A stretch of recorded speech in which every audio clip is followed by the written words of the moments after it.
Right. So I started with this really simple case that I'm familiar with.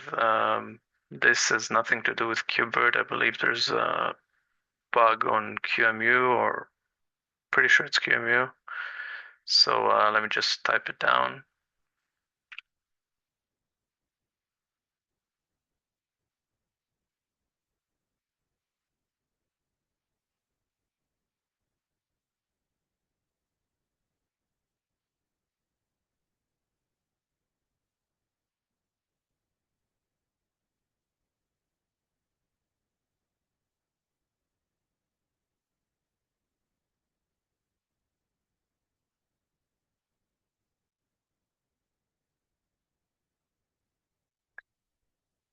We have another, this says volume migration cancellation. I'm pretty sure that's not true.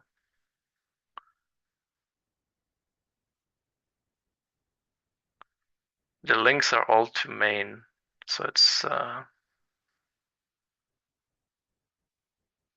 to say. We don't even have a cancel volume migration test in Hotplug, do we?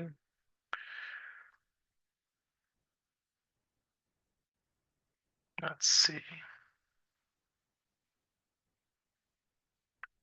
Yeah, this is AI slope, definitely. It's talking about this test.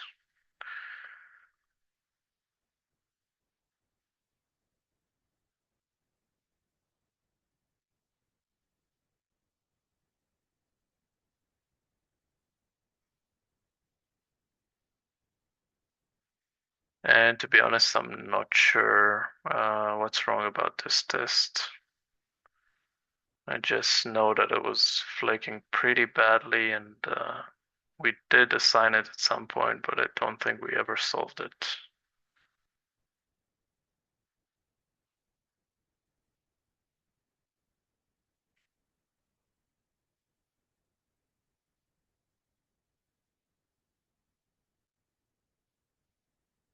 Ah, looks like it's succeeding nowadays. Should we just flag it as a candidate for removal then? Pretty sure it came up before.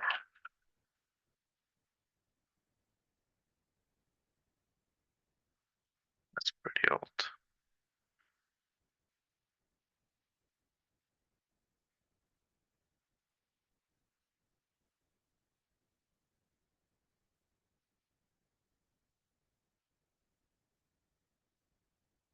I can take that one. Did we do anything to fix it, or did it just magically start working? I just have to look it up. I'll have to get that have to get a reference for the unquarantined PR.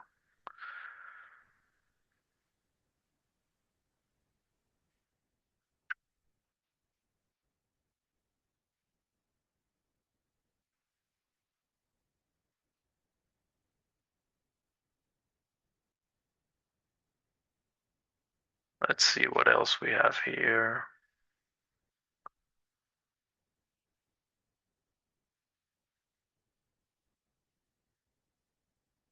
Seen that one too.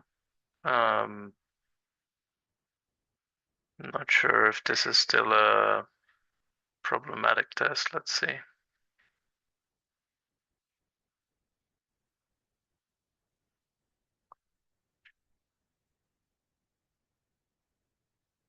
Yeah, same situation as the other one.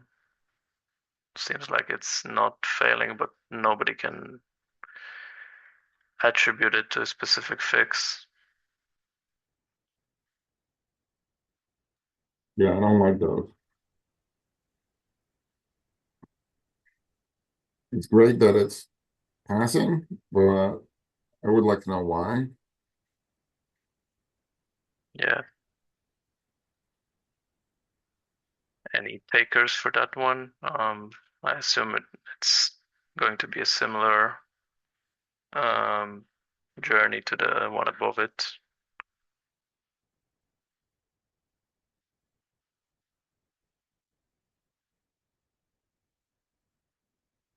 Okay, try to take that one as well. Yeah, I'd take a look if I wasn't already absolutely crushed with stuff. So,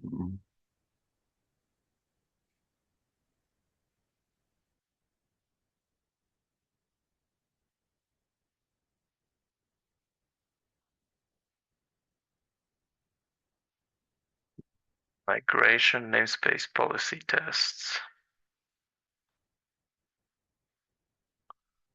These words are not correct. no, I think Smells. I know which ones we're talking about. I think it's the cancellation, actually. Yeah.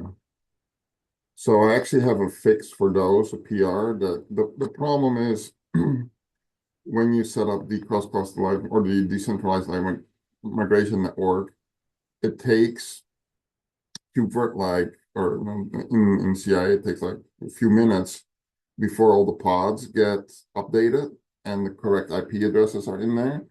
And we have some code that's supposed to wait for all the pods to restart, but it wasn't waiting correctly. And what would happen is that the code would read the wrong IP address for the synchronization controller, and the whole test would fail. I have a PR to fix it. It's been sitting there for weeks, and um, You want to link that PR? give Can me, put it in the doc. yeah, give me a second. I'll add it just to continue. Okay, cool. And feel free to ping for review. I wasn't aware of it, I think. Otherwise, I want to believe that. Yeah, Jed looked at it and he wanted networking to take a look at it because the problem is the IP address. So he's like, oh, this is a networking thing. Networking hasn't responded. So Okay. I can help with approval under tests, so we could keep it. I mean, it is a SIG storage test, so we could exercise some autonomy. Anyways, let's see the PR first. Okay, so I guess the question is if we can resolve those 4 tests by the end of the year. I think it's a fair ask. Um, I'm going to tag Lubo and say that that's a yes. Um, yeah, either way, we should know if we have issues in those tests. But we don't want to get to a situation where they are force removed. They're all valid tests from a quick look, so I think the PR. And obviously, I haven't gone through all the failures to make sure that that was actually the cause of all of them, but it seemed like a very common one. So I don't know if that will fix everything, but it should make it much better. So.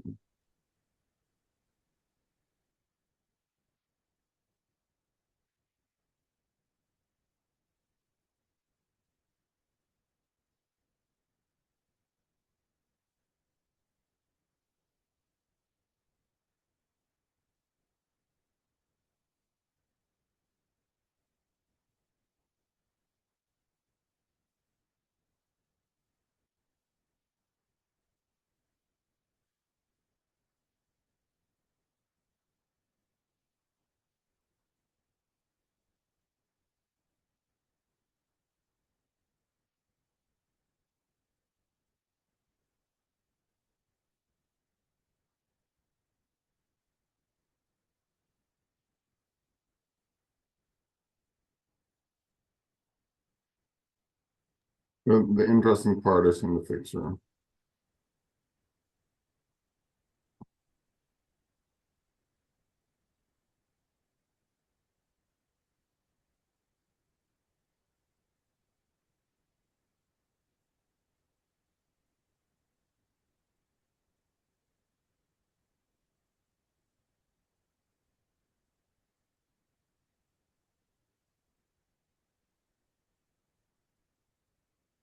But either way, wouldn't it be eventually consistent? Like, wouldn't this new address propagate? It that yes. The problem is that the test at the in the before each reads the value from the KubeVirt CR, and at that point in time, the value is the old value, and it never like retries it. I could change every single test to keep retrying and skip all of this, or I can fix it here, and then every test now and in the future will have it correct. So that's why I opt for this one. Hmm. But Yeah, yes, I guess I that's can definitely change the test to just keep, try until I get the actual correct IP address. That's not a problem. I prefer to fix it here so that any test doesn't have to do that, and any future test doesn't have to know that they need to be tried. I guess this is more similar to what a user would do then. It would just they would just grab they would just wait for, yeah, I'm not sure. Will a user actually do this in a running The environment? user wouldn't usually directly interact with this. You interact with an orchestrator. So an orchestrator would find the correct IP address. Hmm. Okay. So in that sense, the fixture is now more like a real orchestrator, and Correct. thus this should resemble a honest environment. Right. So, but if you're like, well, right now there's only a handful of tests that break because of this, and I could not do any of this and just fix the immediate test, but I am going to be adding more tests that are very similar to this. So, Okay. and the two failures there are not related to my PR, but And don't you need to de-quarantine those tests, or will you wait a bit and only I then was go going to ahead? wait a bit. I was going to have this merge and then let the periodic run a bunch of times to make sure that there's no failures anymore because of this, and then we can de-quarantine. Yeah, that's fair. But without Okay. this, it's gonna fail randomly. So Okay. I was gonna bug Michael at some point if I wasn't gonna get any traction. Okay. So yeah, I think we're going to have those two hot plug tests resolved and your PR goes in at some point. Oh, and I see an update from Adi here about the first issue. Yeah, I'm here, if you can hear me. Yeah. Yeah, so as soon as we actually bump the QEMU version to 10.1014, it should be resolved because they fixed the regression. Oh, nice. Good to hear. Okay. Yeah, so So, should be able to get it before code freeze. mhm. Okay. Sounds good then. I assigned this to you, just an FYI. Yeah, all good. Okay, I think we're good on this topic, and I hope Lubo sees this. And next time we meet, I hope to have answers regarding those three tests, two tests, sorry. Wanted to bring up quickly. I know I did some work previously. I linked that PR under the one of the hot plug tests. This PR changed how we discover the device paths in the hot plug test suite, and I saw that the two tests that are quarantined did get these changes.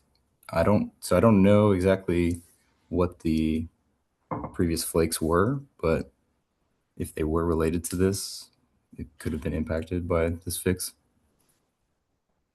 Mm-hmm. Okay.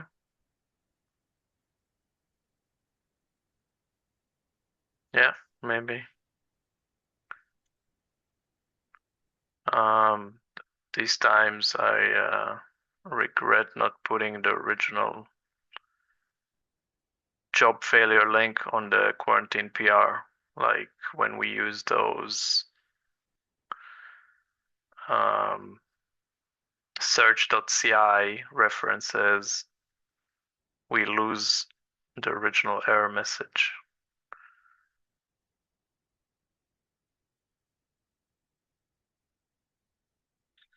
Yeah, I put the search CI link in here, and that only goes 14 days back. So that's a lesson learned. Should put like a dedicated job link so we can always go back to the quarantine PR and observe the real issue.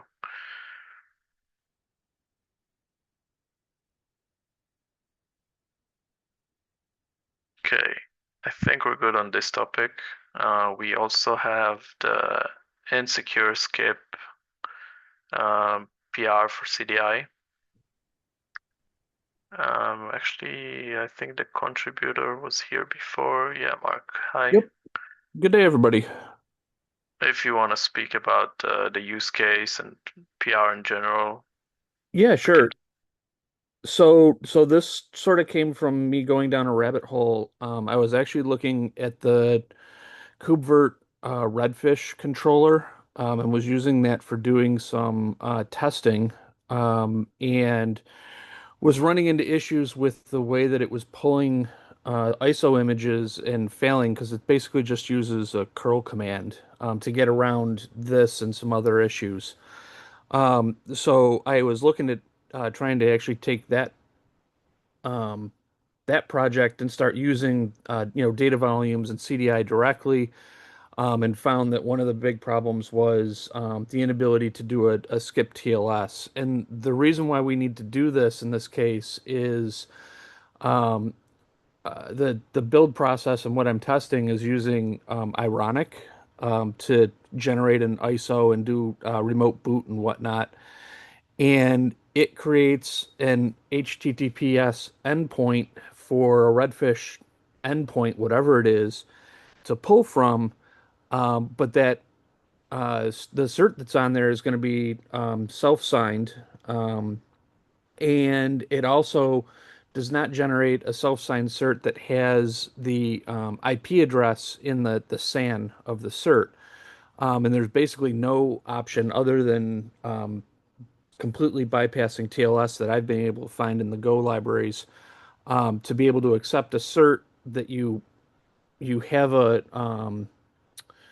you could create a config map with the cert in it and say this isn't acceptable or we approve this, but it still won't accept it because the IP address that's in the URL that it's trying to access um, is not there. So while this is a very, I'll say, narrow use case, I do think that this is valuable for other organizations as well, that may not be, they may be doing their own automation, generating their own ISOs, know what the endpoints are and the control points are, and just want to be able to bypass this test. So I figure it's, more than just my tiny little use case. I think this can be used by others as well.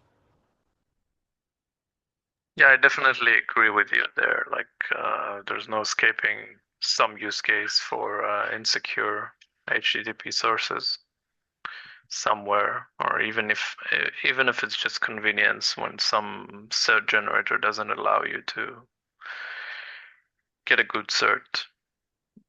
Exactly. So that's kind of the where this came from. And so I took a look at how we were doing it for other importers. And saw the storage IO one as well as the OpenStack one have some form of insecure skip verify. Um, so that's kind of what I base this on. And Alexander Wells, he sort of gave me a little bit of guidance on what to look at and where to start investigating making these changes. So I made sure to follow how we're doing it for all the actual implementation for the others as well, using existing environment variables and any existing definitions that were already out there and used to try and keep the changes to a minimum. Um, all of the testing that I've done shows that this is, this works and it's gonna get me what I'm looking for specifically. And like I say, to me, it just kind of makes sense as far as having it available. And Alex, I think your concerns are definitely valid around the security implications of it. Um, but I think in my opinion, this is the most flexible way to do it in all cases. And there are ways to put security, bounds. I put in an example, um, validating webhook, um, or not. Yeah, everybody knows what I'm talking about. But sorry, coffee hasn't kicked in yet this morning. I put in an example and did test that out as well, and it does block it. Um, but it still allows for the dynamic nature if it's needed. But if a cluster admin says, nope, we absolutely want to make sure that this is not something that goes in, they can create they're very easily using existing functionality, block this type of entry. Hmm. Yeah, The it's other not. thing I was, whoop, Go go ahead. ahead. Sorry. I was just gonna say that programming is not my day job, so I appreciate everybody's feedback and help on this stuff and looking at it the right way. This is more of a this is something my boss allows me to do every so often to stay, um, in connection with the upstream community. And so, I appreciate everybody's help in walking me through this process. Yeah, and thank you for just tackling it. It's really nice to see just people picking up the issue and driving it to completion. It wasn't so much security I was concerned about. It's just that we already have a pattern for this in the CDI config. So we just have to pick a standard, I feel. So we have the insecure registries pattern in CDI config, and this is pivoting to something a little different. You have insecure skip on this data volume level, and that's what I'm unsure about. Yeah, so that's really the remaining question, right? Do we use the insecure registries pattern that we have for registry sources, or do we allow it directly in the data volume like we do on image.io and the OpenStack one? Uh, to me, it's sort of six of one, half a dozen of the other.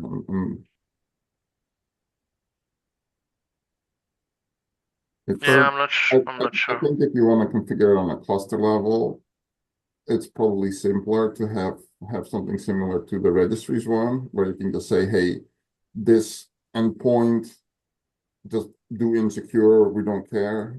And that way you don't have to add it to every data volume that you create.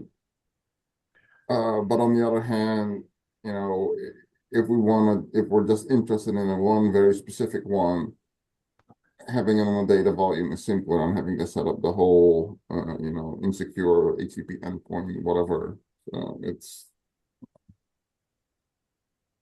So and this is sort of what I put in the PR sort of comments, but a counterpoint to that is, at least from my standpoint, as an end user, I like being able to go into one definition and see everything that defines it. If I need to know that an endpoint is using an insecure connection in the defining it at the CDI configuration level, then I need to know that not only am I looking at, and this especially comes into debugging problems, but not only am I looking at the data volume or the PVC definition, but then I also need to be able to go in and take a look at that CDI definition and see whether or not it's in there. The other concern that I have with that is, again, my very selfish, you know, um, primary use case is the endpoint that I'm going to be connecting to for this. It's basically ephemeral.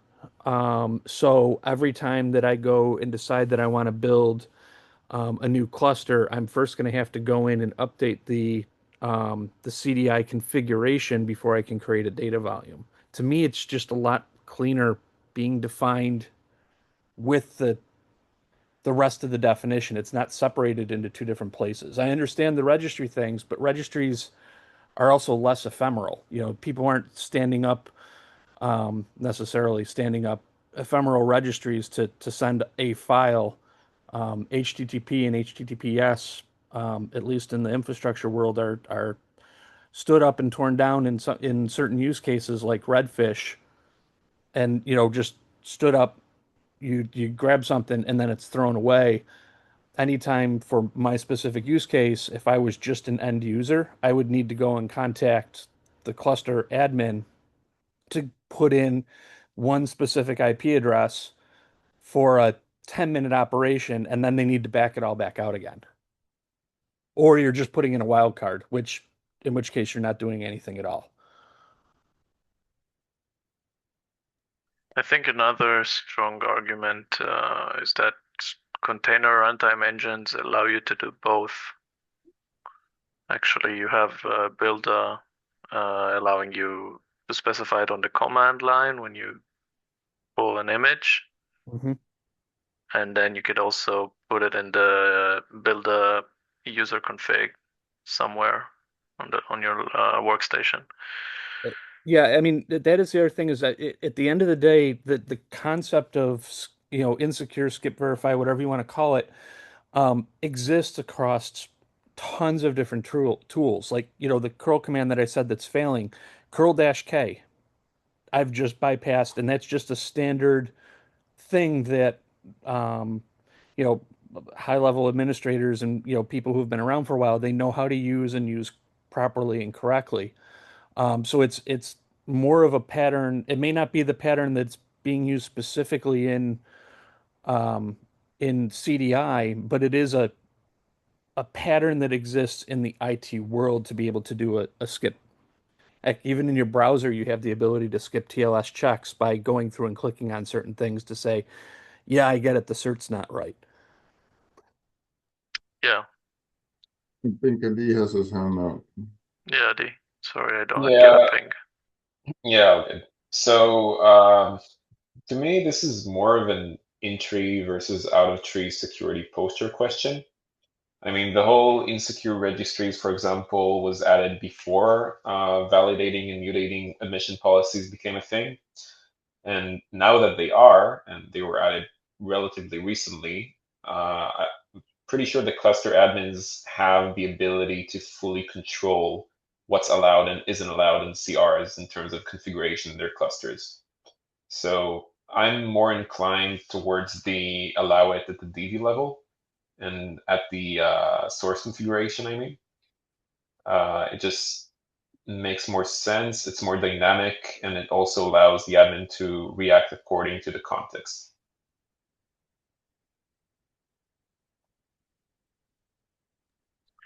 Yeah, I think we're getting consensus then on the API. Did somebody unmute? Yeah, me. I was gonna second that. I'm because to me this use case is more like the image IO and the OpenStack one than a registry one. So and we already have the pattern there. So to me for the HTTPS this makes sense more than the entire registry is insecure type deal. Cool. Okay, I think we're good with this approach then. The other point was about unit tests, but I think me and you can figure it out on the review itself. Okay. I was just trying to cover I wasn't trying to be a pain. I'm just trying to cover the entire path that ensures it's omitted by default. Yeah, no, See, didn't think that at all. Like I say, this is a learning opportunity for me to get better. So if there's a better way to approach what I've done, I'm all for it. But I definitely need a little bit of, if I don't know if you saw what I did last Friday, but I did try to make the adjustments that I understood what you were asking for, but I don't know if I actually got there. So as long as you're willing to keep working with me on it, I have no problem with continuing to delve into the tests a little bit more if we need to make some more changes. Yeah, I didn't get a chance to look at the latest revision. I'll Okay. do that. Okay. Awesome. Yeah, let me know. Cool. Thanks, everybody. I appreciate it. And thank you for submitting a PR. Yeah, definitely. Like I say, once this is released, I'm going to start taking a look at that Redfish controller and see if I can get it changed over to really using data volumes and this across the board, so that it'll eliminate a ton of code out of that thing. So that's my longer term goal. So I appreciate it. Do we need to backport this to earlier versions as well? I don't know which version they're looking at, so it's something to consider. Yeah, You know, normally it's a bit tricky to backport, but I think the Redfish work in KubeVirt is for the upcoming release, isn't it? Yeah. I don't think any of the KubeVirt Redfish controller stuff has really gotten out there or been released. So I don't see any need to backport any of this. all right. Yeah, no, just making sure I don't think Yeah, it's be a huge deal to backport it. It's probably useful for a lot of people in older versions as well. I, yeah. I mean, yeah. If this could certainly be useful for other other people in older versions. I didn't see anybody having actually tripped over this though yet. I think I looked through like the issues and bugs and didn't really see anything out there. Not saying that somebody hasn't, but um, you know, uh, they may have tripped over it, moved on, or done something different. Um, Yeah, Uh, hopefully most of the certificate issues can be solved by actually just importing the CA. But in this case, the IPSAN stuff was not right. So. yeah, yeah, I've seen people set up a whole bunch of complicated proxies to get through this, I think, in the past. Internally, though, I can't point you to some upstream setup. I've seen people jump through hoops to get this to work with HTTP servers, like ephemeral HTTP servers. yeah. That was actually one of the other things I had thought about doing to solve the original problem. And I'm like, no, that doesn't seem right. Let's see if we can do this in a better way. So Actually, let me put a CC in there before I forget. Um, One of the engineers I know does this.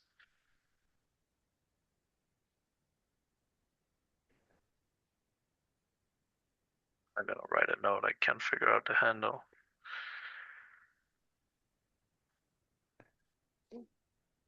Okay. So we're good on this topic, I think, right? yeah, thanks everybody. I appreciate your time. Cool. So let's see if we can grab some KubeVirt issues that weren't triaged yet.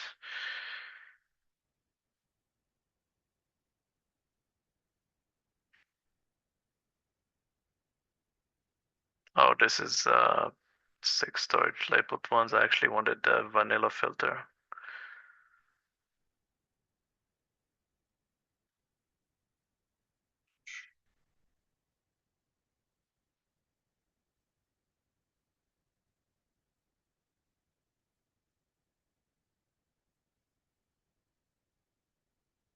Oh, I guess we can quickly chat about this issue here about multi-arch. We had some back and forth, both internally, externally, um, some test-related PRs that made us realize we could do a better job with default architecture, especially in multi-arch clusters. So this test PR was hard coding a registry for some data volumes, which is good and it works, but eventually we'll remove those and we will likely have CDI look at its own default arch. That way, on a managed installation, we can ensure that default arch is the same between KubeVirt and CDI. And this makes the whole arbitrary, like casual DV VM combo just work out of the box. And you don't have to debug scheduling issues where your DV is ARM, but then your VM is x86. The other thing was data volume templates, and those are pretty trivial because CDI will just best effort the registry you give it, so you can just exchange the VM's architectures with CDI, and it'll all just work. So that's what this is about, and just realize it's not Mark 6 storage. You should probably also add a tracker for CDI to configure a global architecture. Yeah.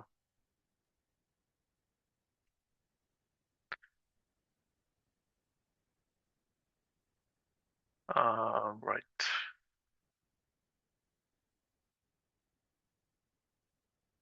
This issue doesn't actually belong in KubeVirt, probably at least at the whole first point.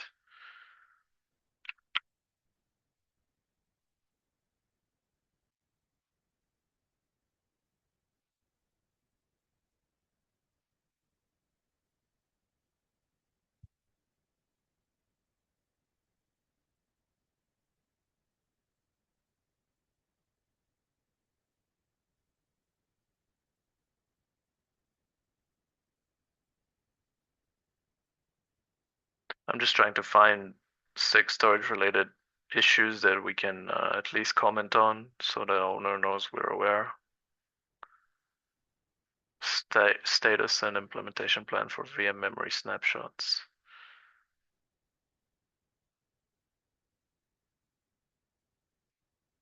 Should we point them to the latest VEP in this area? Or is it just too far away at this point?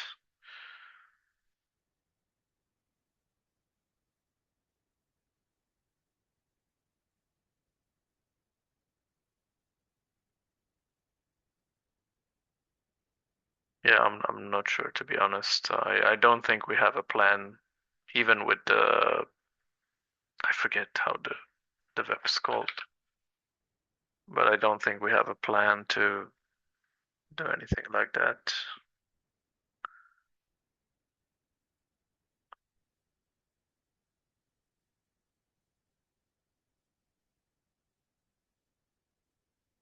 Maybe we have a snapshot community web for memory snapshot. No, we don't.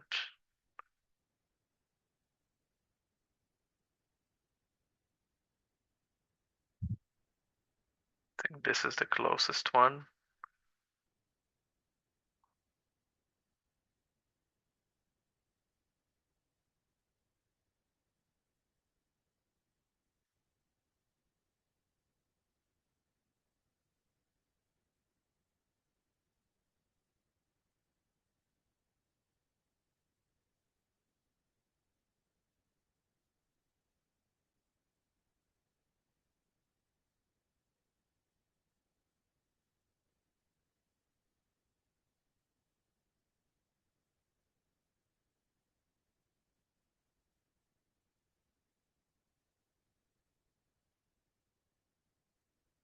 I'm just inclined to proceed with other issues. I don't think this is in our plans, and I can just look through our previous replies and cross-post it here. I mean, if they would like to suggest a vet, we can review it, I guess. Yep.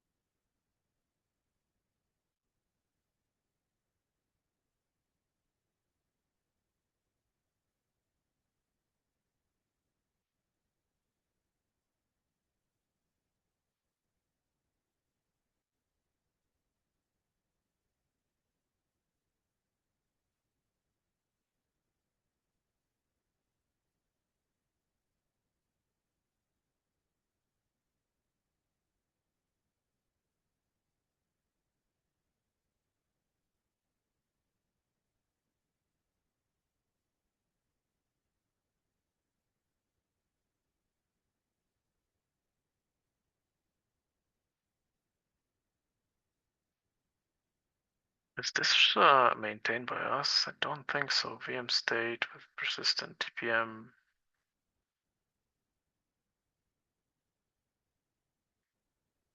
Don't have an assignee.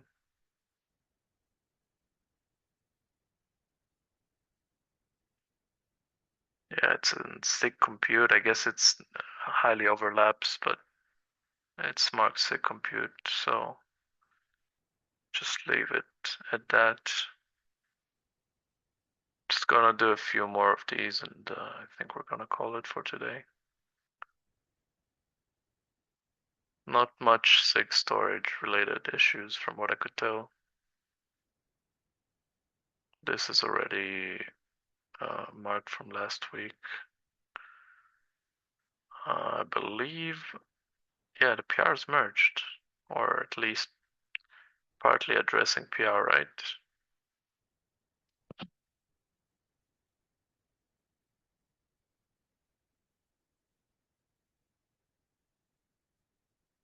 Still have a D here.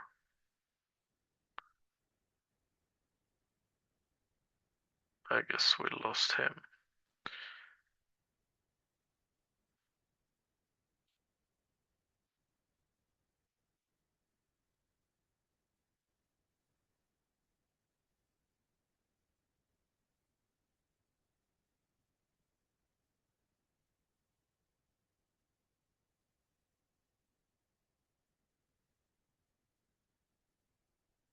Yeah, I think we're good on the triage side.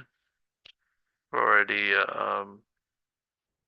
looking at issues from last meeting. So let me just go back to the doc and ask if anybody has anything to bring up at the last minute here.